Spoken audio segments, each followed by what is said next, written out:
illegitimi non carborundum. After I died, I was very relieved to find out that there is an afterlife, but it is nothing like the heaven or hell that I had envisioned while I was alive. It is actually just a never-ending group therapy session, although I have yet to find anyone actually in charge here. There are a dozen of us in my group, and I can only assume that there are similar clusters spread all around the afterlife, although I've never encountered anyone outside my group. It's just me and 11 other people in the most nondescript room you can imagine. Being dead, I have no need of food or rest, and my sense of time is entirely out of whack. I might have died 5 seconds ago or 5 centuries ago. I have no clue.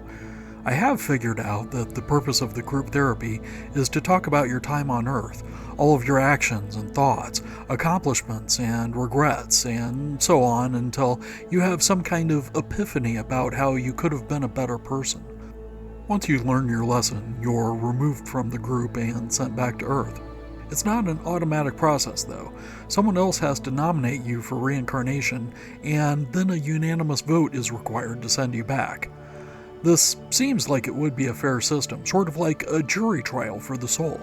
Demonstrate your enlightenment, and you're rewarded with another chance at life.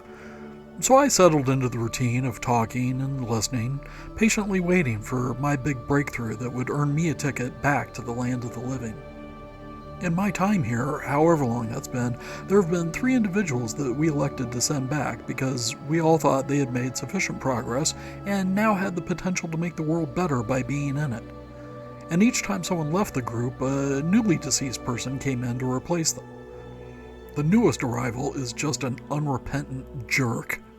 He is a narcissistic, lying bully with no consideration for others. The only truly consistent theme in his ramblings is self-aggrandizement, boasts of greatness or expertise for which he can provide no proof. Whenever anyone in the group questions his lies, he immediately attacks them and whines about how he's unfairly persecuted all the time. I figured the new guy would eventually settle down once he became accustomed to how things work around here. My optimism was naive, however, because he's found a way to be even more of a douche than I presume he was in life. Since his arrival, 2 people in our group have become enlightened enough that they truly deserve the chance to go back, but he's blocking them. Denying our votes the unanimity they need to pass is the only real power he has here, and he seems prepared to spend eternity depriving others of what they've earned if it can boost his tiny, fragile ego. After 2 minutes, or millennia, like I said, time is meaningless here, I got fed up with his petulance and hit upon a plan. I nominated him for reincarnation. Everyone else in the group quickly agreed, and this was the one nomination that the new guy did not veto, and so he poofed out of our realm and into yours.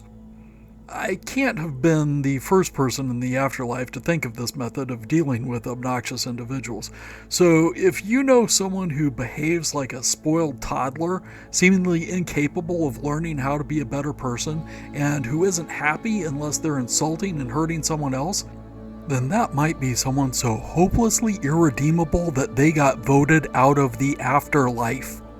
I am partly to blame for one instance of that. Sorry, but he's your problem now. At least I don't have to listen to that windbag anymore. Furthermore, Carthago delenda est.